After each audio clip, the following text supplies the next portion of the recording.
नमस्कार, मी सना शेख. आज आपण मराठी युवक भारती इयत्ता 12वी भाग 4 उपयोजित लेखनामधील मुलाखत या भागात मुलाखत प्रश्नावली कशी तयार करायची ते पाहणार आहोत.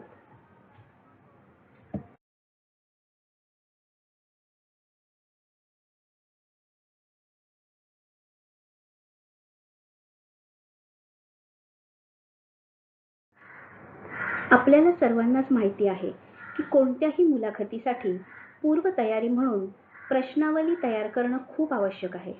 जर प्रश्नावली तयार नसेल तर ऐन मुलाखतीत खूप गोंधळ होण्याची शक्यता असते. त्याचप्रमाणे मुलाखत घेण्याचा हेतूही सफल होणार नाही. म्हणूनच प्रश्नावली तयार करताना पुढील काही महत्त्वाचे मुद्दे लक्षात ठेवणं गरजेचं आहे. चला तर मग प्रथम आपण या मुद्द्यांकडे वळूयात. पहिला मुद्दा आहे मुलाखतदात्याचे स्वागत, अभिवादन, आभार किंवा अभिनंदन करावे.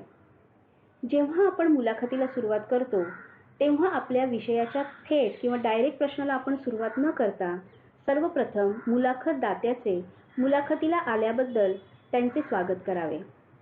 त्यांचे अभिवादन म्हणजेच त्यांना नमस्कार करावा.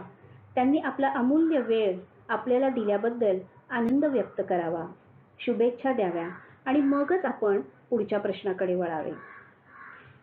त्यानंतर जर आपण दुसरा मुद्दा बघितला तर आवश्यकतेनुसार नाव, पत्ता, संपर्क क्रमांक, शिक्षण, विशेष कौशल्य याबाबत प्रश्न विचारावे. म्हणजेच काय, तर जर आपण खरं पाहिलं तर आपण मुलाखतदात्याची सर्व आवश्यक माहिती आधीच गोळा करून ठेवत असतो. जसे त्याचं पूर्ण नाव, टोपण नाव, वय, जन्मदिनांक, जन्मस्थळ, त्याचा पत्ता, त्याचं शिक्षण, त्याची कौटुंबिक माहिती, कर्तृत्व, सध्याचा हुद्दा, मिळालेले मानसन्मान, पुरस्कार, लेखन कार्य, वैचारिक पार्श्वभूमी इत्यादी इत्यादी. मग जेव्हा आपण मुलाखत घ्यायला सुरुवात करतो त्यावेळी आपण ज्या पद्धतीने मुलाखतदात्याची ओळख करून देणार आहोत त्यानुसार हे प्रश्न तयार करावे. म्हणजेच कधीकधी मुलाखतदात्याची संपूर्ण ओळख हा मुलाखतकार श्रोत्यांना किंवा वाचकांना सांगत असतो किंवा कधीकधी मुलाखतकार मुलाखतदात्याला स्वतःबद्दल सांगायला सांगतो. हे असे प्रश्न मुलाखतकाराने ठरवल्याप्रमाणे होत असतात. पुढचा मुद्दा बघू. उद्दिष्ट किंवा हेतू चांगल्या प्रकारे जाणावा. हा सगळ्यात महत्त्वाचा मुद्दा, कारण हा हेतू प्राप्त करण्यासाठीच तर आपण एवढी सर्व खटाटोप करत असतो. हेतू स्पष्ट असला की पुढचा मार्ग पक्का होतो आणि निश्चित आपण त्याच्यात यशस्वीही होतो. मुद्दा नंबर 4. मुलाखतदात्याकडून नेमकी कोणती माहिती हवी आहे त्याप्रमाणे प्रश्न तयार करावे. बघा, उद्दिष्ट किंवा हेतू स्पष्ट असेल तसेच विषय समजला असेल तर नेमके प्रश्न तयार करता येतात. जर अशी तयारी केली नाही तर निरर्थक प्रश्नच जास्त विचारले जाऊन आपला आणि सर्वांचाच वेळ, श्रम हे सगळं वाया जाईल आणि आपला हेतू देखील साध्य होणार नाही. म्हणून या ठिकाणी नेमके प्रश्न, योग्य प्रश्न तयार करणं अत्यंत महत्त्वाचे असते. आता आपण पुढचा मुद्दा बघू. एकाच विषयावर प्रत्येक मुलाखतकाराचे प्रश्न किंवा प्रश्नावली ही वेगवेगळी असू शकते. अगदी बरोबर आहे हे म्हणणं, कारण व्यक्ती तितक्या प्रकृती. या म्हणीचा जर आपण वापर केला तर प्रत्येक व्यक्तीची विचार करण्याची, व्यक्त होण्याची पद्धत वेगवेगळी असते. म्हणूनच विषय जरी एकच असला तरी त्या व्यक्तीमधील सृजनात्मक गुणांमध्ये किंवा क्रिएटिव्हिटीमध्ये तो स्वतःची प्रश्नावली स्वतः तयार करतो आणि ती प्रत्येकाची वेगवेगळी असू शकते. त्यामुळे हा मुद्दा सुद्धा लक्षात घेणं गरजेचं आहे. पुढचा मुद्दा बघूया. प्रश्न किंवा प्रश्नावली विचारताना एका मागून एक व्यवस्थित, तसेच एका प्रश्नातून दुसरा प्रश्न, दुसऱ्यातून तिसरा प्रश्न, तिसऱ्यातून चौथा असे सहज प्रश्न असावे. किंवा आपण पुढचा मुद्दा सुद्धा त्याच्यातच आपण ॲड करूया की नुसते लिहून आणलेले प्रश्न क्रमाने विचारू नयेत. तर त्यात भावनिकता, ओलावा आणि सहजता असावी. म्हणजेच काय? तर प्रश्न किंवा प्रश्नावली तयार करताना किंवा विचारताना एकामागून एक व्यवस्थित, म्हणजेच एका प्रश्नातून दुसरा, दुसऱ्यातून तिसरा अशा प्रकारचे प्रश्न अत्यंत सहजपणे विचारायला हवे. विद्यार्थी मित्रांनो, प्रश्न विचारणं ही देखील कलाच आहे. ठरवल्याप्रमाणे एकामागे एक क्रमांकाने जर आपण प्रश्न विचारले तर ती मुलाखत खूप वृक्ष, पठडी छाप, थोडक्यात बोर वाटेल. ऐकणाऱ्यालाही कंटाळा येईल. आणि मग प्रश्न कसे विचारले पाहिजे? तर प्रश्न अशा पद्धतीने विचारायचे की जणू एका प्रश्नातून दुसरा प्रश्न आपोआप निर्माण झाला आहे. अगदी सहज, नॅचरल. म्हणजे मुलाखत घेताना आपोआप सहजता निर्माण होऊन भावनिक ओलावा देखील निर्माण होईल. श्रोते किंवा वाचक त्यामध्ये गुंतून जातील आणि हृदयाशी समांतर होतील, जुळून जातील. मग आपण बघूया की पुढचा मुद्दा काय आहे. कधी कधी मुलाखत दात्याच्या उत्तरातूनही नवीन प्रश्न निर्माण होऊ शकतो. बघा, आपण ठरवलेले प्रश्न तर मुलाखतकाराला मदतगार किंवा सहाय्यकच असतात. पण कधी कधी मुलाखतदाता असं काही उत्तर देतो की आपोआप त्यातून नवीन नवीन प्रश्न निर्माण होतात. व असा प्रश्न चटकन तयार करण्याचे सामर्थ्य हे मुलाखतकारामध्ये असले पाहिजे. नाहीतर ऐन वेळेला गोंधळ होऊन आणि प्रश्नांचा क्रम तुटून मुलाखत ही रंगतदार होऊ शकत नाही. म्हणून मुलाखतकाराने या गोष्टीचं सुद्धा भान ठेवणं गरजेचं आहे की मुलाखतदाता काय उत्तर देतो आहे, त्यानुसार जो नवीन प्रश्न आपण काही विचारू शकतो का, आणि जर असा नवीन प्रश्न निर्माण झाला तो लगेच तिथे काय केला गेला पाहिजे, त्याचा समावेश त्या आपल्या प्रश्नावलीमध्ये चटकन आपल्याला करता आला पाहिजे.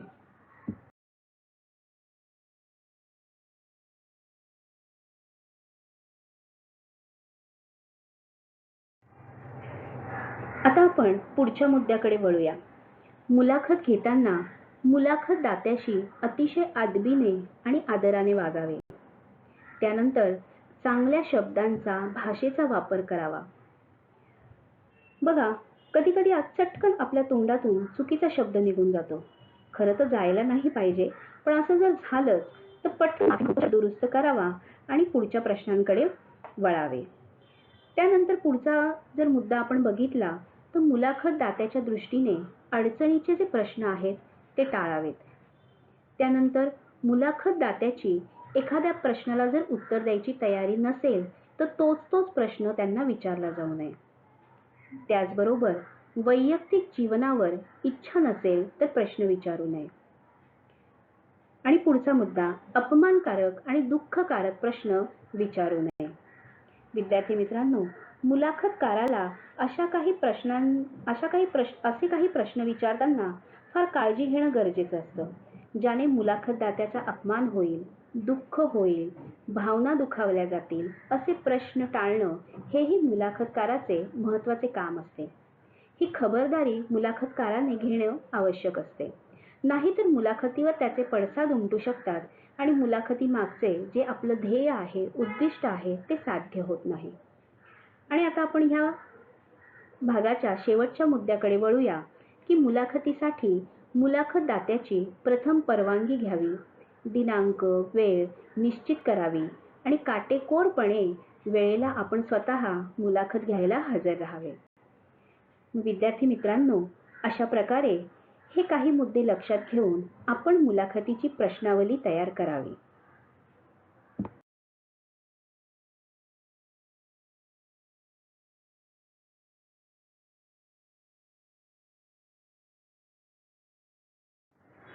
आता आपण प्रत्यक्षात एक विषय घेऊन त्यावर प्रश्नावली कशी बनवायची किंवा प्रश्न कसे तयार करायचे हे पाहणार आहोत. तुमच्यासमोर एक उदाहरण आहे की राज्यस्तरीय वक्तृत्व स्पर्धेत प्रथम क्रमांक मिळवणाऱ्या विद्यार्थ्याची मुलाखत. म्हणजेच एक मुलाखतकार म्हणून तुम्हाला त्याची प्रश्नावली तयार करायची आहे. मग यामध्ये तुमचा पहिला मुद्दा काय असणार आहे? तर प्रथम विद्यार्थ्याचे अभिनंदन करणे. बघा, इथे सर्वस्वी मुलाखतकाराच्या हातात आहे की सुरुवात कशी करायची. आता मी इथे तुम्हाला थोडक्यात एक मुलाखतकार आहे असं समजून हा पहिला मुद्दा मी कसं बोलायचं ठरवलं आहे ते तुम्हाला इथे उदाहरण म्हणून करून दाखवणार आहे. विद्यार्थी मित्रांनो, आज आपल्याकडे राज्यस्तरीय वक्तृत्व स्पर्धेत प्रथम क्रमांक मिळालेला यश गायकवाड हा आला असून सर्वांनी त्याचे जोरदार टाळ्यांच्या गजरात स्वागत करावे. यश, तुझे खूप खूप अभिनंदन. आता मी तुझी थोडक्यात परिचय करून देतो आणि मग इथे मुलाखतकार स्वतः त्या विद्यार्थ्याचा थोडक्यात परिचय करून देतो, जसं त्याचं नाव, महाविद्यालयाचं नाव, त्याचा पत्ता, त्याची इयत्ता वगैरे थोडक्यात माहिती सांगतो. किंवा तुम्ही अजून दुसऱ्या पद्धतीने देखील सुरुवात करू शकता. ती कशी? तर विद्यार्थी मित्रांनो, आज आपल्याकडे राज्यस्तरीय वक्तृत्व स्पर्धेत प्रथम क्रमांक मिळालेला यश गायकवाड हा आला असून सर्वांनी त्याचे जोरदार स्वागत करावे.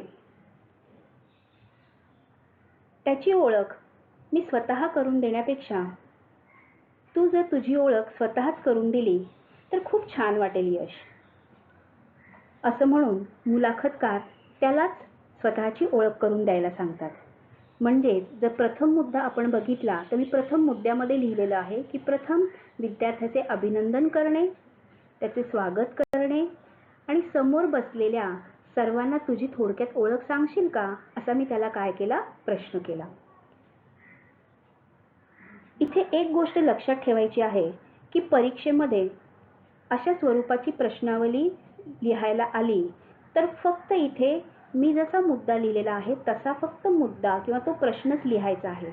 जे मी तुम्हाला एक्सप्लेनेशन दिलं किंवा जे काही करून दाखवलं ते तुम्हाला तसं लिहायचं नाही, कारण इथे तुम्हाला फक्त अपेक्षित आहे प्रश्नावली तयार करणं. त्यामुळे पहिला मुद्दा हा कॉमन तुम्ही सगळीकडे एकसारखा देखील वापरू शकता किंवा थोड्याफार फरकाने तुम्ही त्याच्यात बदल करू शकता. मग आपण आता वळूया दुसऱ्या प्रश्नाकडे.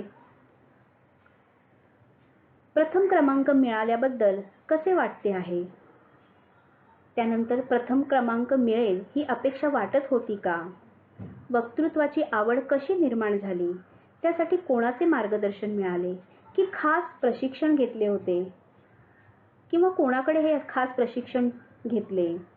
शालेय कालावधीत उत्तेजन कसे कसे व कोणाकोणाकडून मिळत गेले?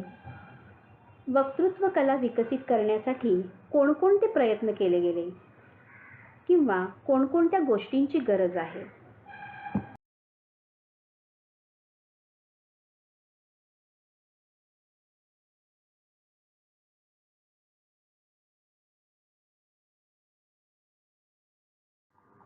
आवाज कमावणे आणि हावभाव करणे यासाठी कोणाचे मार्गदर्शन घेतले?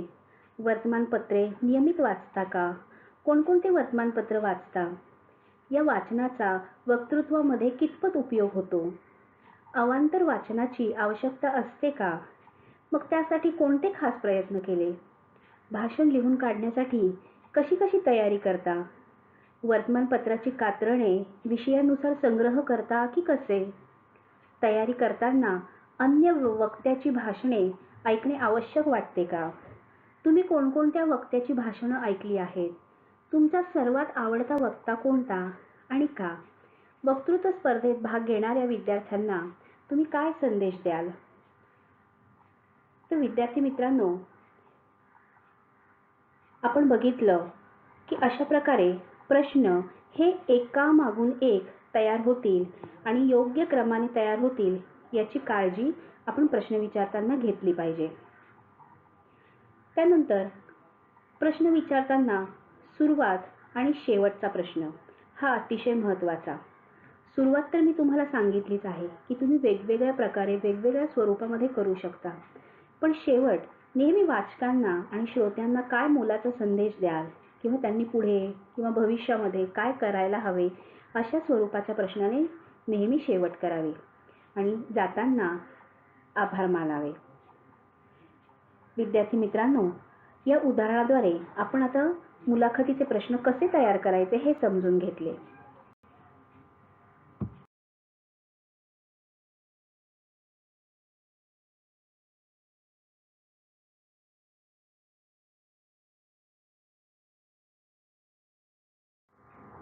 विद्यार्थी मित्रांनो, आता आपण एक दुसरं उदाहरण घेऊन प्रश्नावली कशी तयार करायची ते पाहूया. मुलाखतीचा विषय आहे आदर्श शिक्षक पुरस्कार प्राप्त शिक्षकाची मुलाखत. नेहमीप्रमाणेच सुरुवात, प्रथम स्वागत, अभिनंदन करणे, आनंद व्यक्त करणे. त्यानंतर प्रश्नांना सुरुवात होते की एवढा मोठा पुरस्कार मिळाल्यानंतर तुम्हाला कसे वाटत आहे? शिक्षकच बनायचं का ठरवले? या पेशात येण्याच्या आधी किंवा या पेशात येण्याचे ठरवण्याच्या आधी तुमच्यासमोर कोणकोणते अन्य पर्याय होते? शिक्षक होण्यास आवश्यक गुण कोणते? हे गुण प्राप्त करण्यासाठी तुम्ही कशी मेहनत केली? रोजच्या शिकवण्याची तुम्ही तयारी कशी करता? आपण जे शिकवता ते विद्यार्थ्यांपर्यंत पोहोचते याचे मापन तुम्ही कसे करता? आदर्श शिक्षक म्हणून निवड करताना कोणत्या कोणत्या गोष्टी बघितल्या जातात? अशी निवड करून पारितोषिक देण्याचा फायदा कोणता?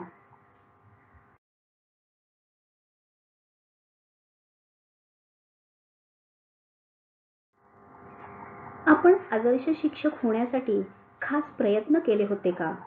आदर्श शिक्षक होण्यासाठी काय काय करावे? यापुढे अजून याच क्षेत्रात तुम्ही काय करायचे ठरवलं आहे?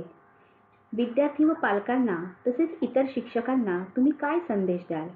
आणि विद्यार्थी मित्रांनो, असे सर्व प्रश्न विचारल्यानंतर आपण सर्वांचे आभार मानणं हे देखील यामध्ये तुम्ही लिहू शकता. तर विद्यार्थी मित्रांनो, असं दुसरं उदाहरण घेऊन देखील आपण प्रश्नावली कशी तयार करायची हे आपण आता पाहिले.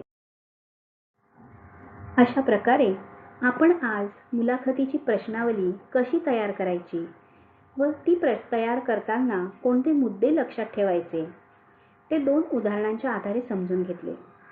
विद्यार्थी मित्रांनो, आता तुमच्या मराठीच्या पाठ्यपुस्तकामध्ये पान क्रमांक 92 म्हणजेच 92 वर एक मुलाखतीचा नमुना तुम्हाला वाचण्यासाठी दिलेला आहे. तो तुम्ही अतिशय काळजीपूर्वक वाचावा. आता एवढा सराव केल्यानंतर आता वेळ आहे स्वाध्यायाची. विद्यार्थी मित्रांनो, तुमच्या पाठ्यपुस्तकामध्ये क्रमांक 91 वर कृती क्रमांक 4 यामध्ये तुम्हाला खालील विषयावर मुलाखतीची प्रश्नावली तयार करा असा प्रश्न दिलेला आहे. ती प्रश्नावली तुम्हाला तयार करायची आहे.